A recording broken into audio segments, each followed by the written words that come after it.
What if I told you that the very habits we normalize every day, the ones we ignore, excuse, and even defend, may actually be the very things that anger God? And what if those habits, if not stopped, could close the doors of mercy before it's too late?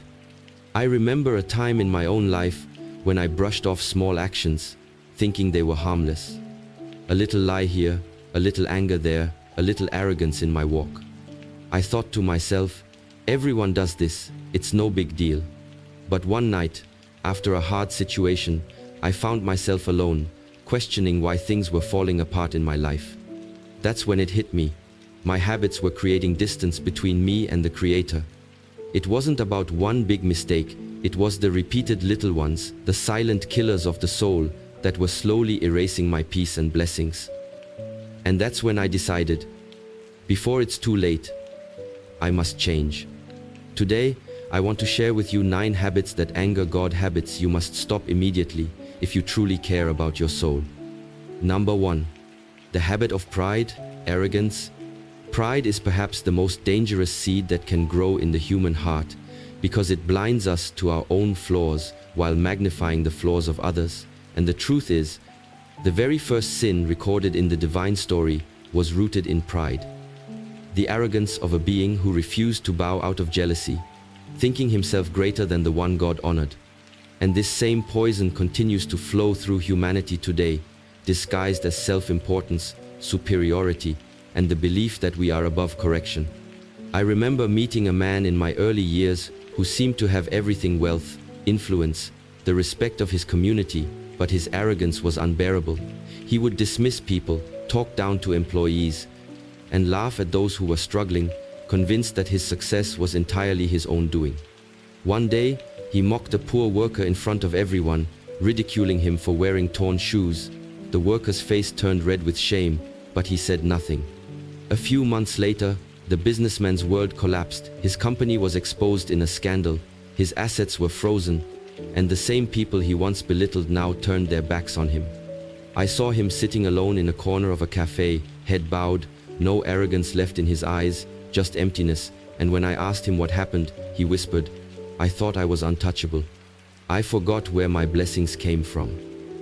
That moment struck me deeply because it revealed how pride not only angers God, but also strips away our humanity, making us forget that everything we have, our breath, our talents, our opportunities, is a gift, not a personal invention. Arrogance creates a barrier between us and God because it replaces worship with self-worship. When we see ourselves as too important, we silently tell the Creator, "I don't need you."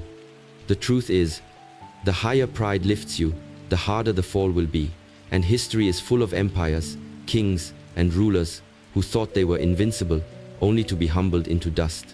The cure to pride is humility, not the fake kind that pretends to be small while still thinking big of itself, but the real humility that sees value in others, that recognizes all good comes from God, and that without His mercy, we are nothing but dust. I often reflect on my own moments of pride, times when I dismissed advice, ignored correction, or believed I knew better than everyone else, and each time life humbled me, not to destroy me, but to remind me that arrogance blocks growth. If you want to stay in God's favor, kill the habit of pride before it kills you. For God raises the humble, but brings down the arrogant. And the truth is, the world may admire arrogance for a while, but heaven always resists it. Number 2. The habit of lying. Lying is one of those habits that people often treat as harmless, even calling them white lies.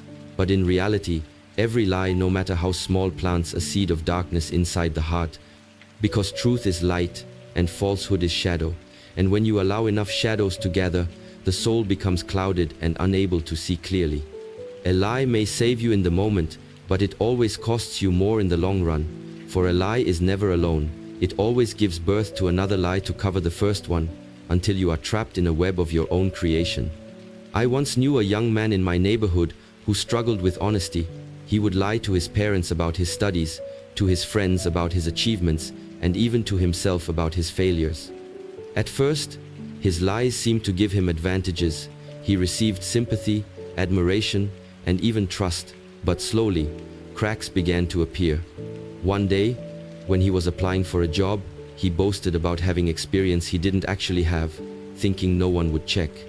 But during the interview, when asked to demonstrate his skills, he froze, and the humiliation was unbearable. The employer not only rejected him, but spread word about his dishonesty, and soon his reputation collapsed. I still remember the tears in his eyes when he confessed to me, "I thought lying would make life easier. But now nobody believes me, even when I tell the truth." That sentence pierced my heart because it revealed the hidden destruction of lying. It doesn't just anger God, it destroys your credibility, your integrity, and your peace of mind. In Scripture, lying is placed alongside some of the gravest sins because it erases trust, the very foundation of human relationships. If you cannot be trusted in your words, then how can you be trusted in anything else? And if God cannot trust you with truth, how can you expect Him to trust you with blessings? I too have learned painful lessons about lying. As a child, I once lied to escape punishment, but the guilt that followed me was heavier than the punishment itself. And I realized that lies chain you to fear. You live constantly afraid of being exposed. The beauty of truth is that it may hurt for a moment, but it sets you free forever, while a lie may protect you for a moment, but it imprisons you endlessly. Lying is not just a habit, it's a betrayal of your own soul, a rebellion against God, who is truth itself. And every time you lie, you choose separation from Him. If you want to live a life of clarity, freedom, and divine favor, stop lying immediately, no matter how small or convenient it feels, because in God's eyes, there is no harmless lie. There is only truth or falsehood, light or darkness, and the choice you make determines the path your soul will walk. Number 3, the habit of injustice. Injustice is one of the most destructive habits that angers God, because it violates not only the rights of people, but also the balance that the Creator has placed in the world. And the frightening truth is that oppression, whether great or small, never goes unnoticed by heaven. For every tear shed by the oppressed is recorded, every silent cry is heard, and every abuse of power is weighed on the scales of divine justice. Injustice doesn't always wear the face of kings and tyrants. It lives in daily life, when an employer underpays a worker while living in luxury, when a person cheats in business, when a parent shows favoritism, or when someone uses strength, wealth, or influence to crush those who cannot defend themselves. I remember a powerful story from my own community. There was a wealthy landlord who owned several properties, and one poor family rented a small house from him. When the father lost his job and couldn't pay rent for 2 months, the landlord showed no mercy. He threw the family out in the middle of winter with their children shivering on the street. I will never forget the image of the little girl clutching a broken doll, asking her mother why they couldn't go back inside. People whispered about how cruel the landlord was, but he didn't care. He laughed, saying, "This is business, not charity." Years later, that same man lost everything in a financial collapse. His own children abandoned him, his friends disappeared, and he died alone, forgotten, while the family he once threw out rebuilt their lives slowly, with dignity and faith. That story stays with me because it taught me that injustice is not just about what you do to others, it is a direct challenge to God, as if saying, "I can harm without consequence, yet consequences always come, even if delayed." I have seen this truth play out in my own mistakes too. Times when I judged someone unfairly or took advantage of a situation, I felt the weight return to me in unexpected ways. A reminder that injustice never leaves the soul untouched. God's anger burns fiercely against those who oppress, because injustice crushes the weak and mocks the very mercy He commands us to show. But the good news is, just as oppression is punished, justice is rewarded.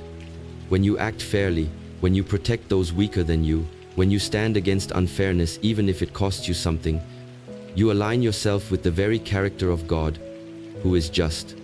And that is the cure, choosing fairness over selfishness, mercy over cruelty, compassion over greed. Injustice may bring temporary gain, but it always brings eternal loss, and justice may bring temporary sacrifice, but it always brings eternal favor. If you truly want to walk in God's light, you must cleanse yourself of the habit of injustice, for every act of fairness is a shield against his anger, and every act of cruelty is an invitation to his wrath.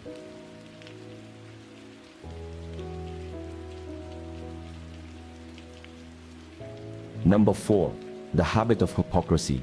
Hypocrisy is one of the most dangerous spiritual diseases because it creates a split between what we appear to be and who we truly are. And that split doesn't just deceive others, it deceives ourselves and insults God, who sees the hidden reality behind every mask we wear. Hypocrisy is not only standing in front of people pretending to be righteous while hiding corruption. It is living with double standards, saying one thing while doing another, preaching values we ourselves refuse to follow. The frightening part is that hypocrites can even fool entire societies, but they can never fool the Creator, who knows the whispers of the heart. I remember a man in our city who was respected as a religious leader. He prayed in public, spoke about honesty, and carried himself as though he were a model of faith.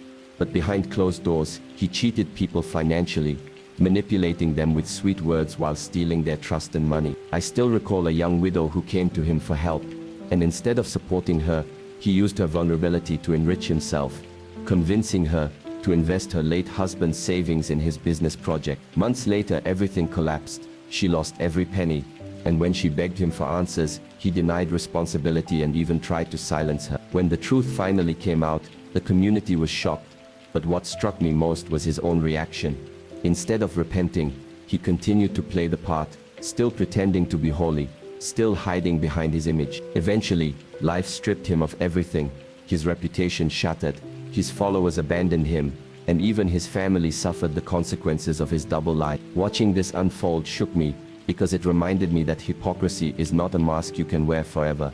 It will eventually rot your soul from within and expose you before the world. And I must admit, I've tasted a small piece of this danger myself, times when I advised others to stay disciplined, while secretly neglecting my own discipline, or when I demanded truth from others, while excusing my own little dishonesty. Each time my conscience burned, teaching me that hypocrisy isn't always loud. Sometimes it whispers in our compromises, in our private excuses, in our hidden sins we refuse to confront. God's anger towards hypocrisy is fierce, because it corrupts faith from the inside out. A sinner who admits his sin is closer to God than a hypocrite who hides it under false righteousness. The cure is painful honesty, to look in the mirror and ask, am I the same in private as I am in public? To drop the mask and live with integrity, even if it exposes our flaws, because true strength is not in appearing perfect, but in being authentic and striving sincerely to improve. If we want to draw closer to God, we must cleanse ourselves of hypocrisy, for He does not love masks. He loves truth, and the soul that dares to live it. Number 5. The habit of ingratitude.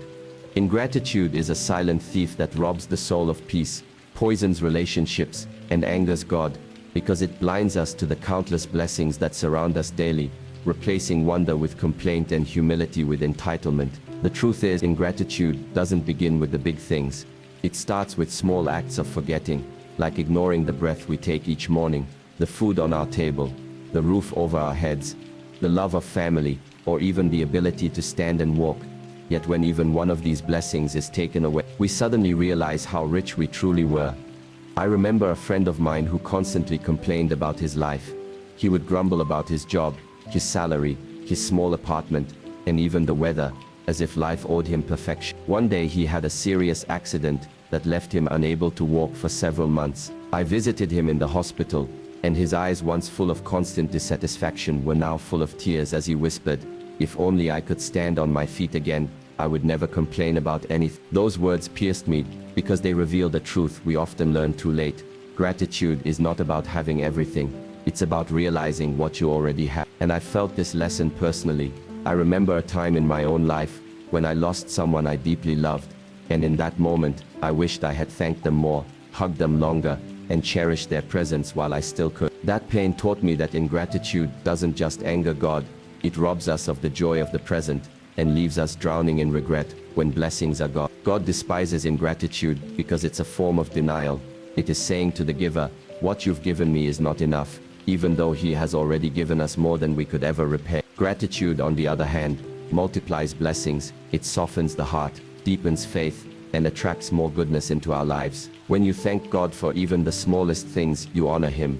And when you complain constantly, you dishonor Him. And the frightening truth is, a grateful heart and an ungrateful heart cannot occupy the same space. Whichever one you nurture will dominate your life. If you cultivate gratitude, you will see blessings in even the hardest trials. If you cultivate ingratitude, you will find reasons to complain, even in the middle of abundance. So the cure is simple yet profound. Train yourself to see, to notice, to appreciate, and to say thank you, not only with words but with the way you live. When you wake up, thank God for another chance. When you eat, thank Him for provision. When you face trials, thank Him for the lessons hidden in. Because the habit of ingratitude is one of the fastest ways to lose God's favor, but the habit of gratitude is one of the fastest ways to gain His love. Number 6, the habit of neglecting prayer and worship. Neglecting prayer and worship is one of the most dangerous habits that angers God, because it is not simply the absence of rituals. It is the silent declaration that we are too busy, too distracted, or too self-sufficient to turn our hearts toward the one who gave us life itself. Prayer is not a burden, it is a lifeline. It is not a duty, it is a gift. And when we neglect it, we slowly starve our souls while feeding everything else. I remember a man I once knew who was deeply driven by his career. He worked long hours, chasing promotions and recognition, and he often said, "I'll pray when I have more time. But right now I need to focus on building my life." He thought success would bring him peace, but as he climbed the ladder, he felt more restless, more anxious, more empty. One day, he faced a sudden health crisis that left him bedridden for weeks. And for the first time in years, he found himself whispering a prayer, not out of routine, but out of desperation. I visited him, and with tears in his eyes he admitted, "I forgot the one who gave me all this in the first place. I thought I didn't need him, but now I realize I've needed him all along." That confession shook me, because I saw how neglecting worship had drained his spirit, leaving him with worldly gains but no inner peace. And I must admit, I felt a version of this myself. Times when I skipped prayer, telling myself I was too tired or too busy, only to later feel a hollow ache inside me, as though my day had no anchor. The truth is, when we neglect prayer, we cut ourselves off from the very source of strength, guidance and mercy we need most. God does not need our worship, we need it, because prayer realigns the heart, humbles the ego, and reminds us that everything we have and everything we are belongs to Him. Neglecting it is like neglecting oxygen, and then wondering why we cannot breathe. The danger is that neglect becomes a habit, and habits shape destiny. Miss one prayer, then two, then a week passes, then months, and before long, the heart grows cold and the soul drifts far from its Creator. God's anger with this habit is not only because of disobedience, but because He knows what it does to us. It hardens the heart, blinds the eyes, and fills the soul with false confidence until life strikes and we are left empty-handed. But the beauty is that it is never too late. Even the smallest sincere prayer can reignite the connection. Even a whisper in the darkness can reopen the door of mercy. If you want to live with peace, clarity, and God's favor, break the habit of neglecting prayer, because worship is not for God's benefit, it is for yours, and the moment you abandon it, you abandon the very anchor that holds your soul steady in the storms of life. Number 7. The habit of spreading gossip and slander. Gossip and slander are like poison disguised as sweet fruit. They may taste satisfying in the moment, but they corrode the soul, destroy relationships, and deeply anger God, because every word we speak carries weight, either building someone's dignity or tearing it apart. The tragedy is that many people treat gossip as harmless entertainment, a casual conversation filler, but in truth, it is a form of theft, stealing another person's honor when they are not present to defend themselves. I once witnessed this firsthand in my community. There was a young woman who had recently started a new job, and she was talented, hardworking, and full of potential. But a group of co-workers, driven by jealousy, began whispering false stories about her character, accusing her of things she never did. At first, she didn't know what was happening. She only noticed people avoiding her, conversations stopping when she entered the room, and opportunities being taken away. Eventually, she discovered the lies, and I will never forget the broken look in her eyes when she said, "They killed my reputation without even touching me." That moment taught me that slander wounds deeper than physical harm, because scars on the body may heal, but scars on one's honor can last for a lifetime. And I've seen the other side too. I remember a time in my own youth when I joined in mocking someone behind their back, thinking it was harmless fun, but when that person found out, the hurt in their eyes crushed me with guilt. and I realized I had been complicit in a sin that God despises. Gossip is dangerous because it spreads like fire. One careless word can travel through dozens of tongues, growing larger, darker, and more destructive, until it ruins lives complete. God warns against it, because it reflects a diseased heart, one that finds joy in the downfall of others, instead of their upliftment. And the frightening truth is, every word of gossip is not only recorded, but will return to the one who spoke it.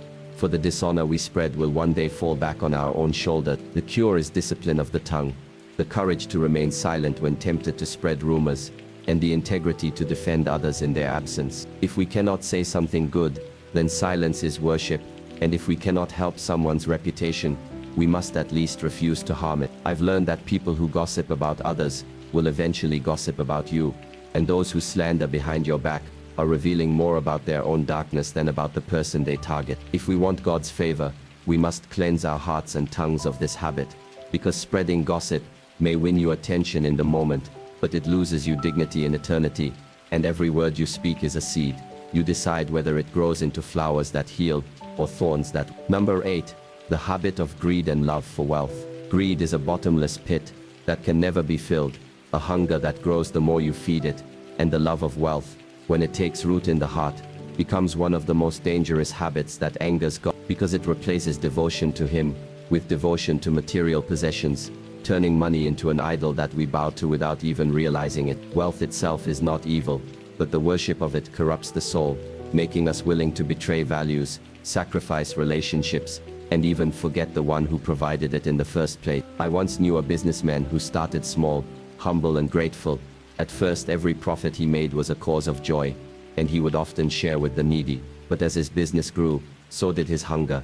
He stopped being satisfied with enough, and began chasing more, no matter the cost. He underpaid his workers, cut corners in dishonest ways, and ignored his family, saying, "I'm doing this for their future," when in reality, he was enslaved by greed. I remember his wife once telling me with tears, "We have everything money can buy, but we've lost everything money cannot buy." Years later, when his empire crumbled due to corruption charges, he sat in loneliness, surrounded by wealth that no longer held any meaning, estranged from his children, abandoned by friends, and burdened by regret. That story left a deep mark on me, because it showed me that greed does not just anger God, it empties the soul, leaving a person with full hands but an empty heart. And I felt this temptation myself in smaller ways, moments when I thought, if only I had more, then I would finally be happy, only to discover that happiness comes not from what you gather, but from what you give. Greed is dangerous because it tricks you into believing that the next possession,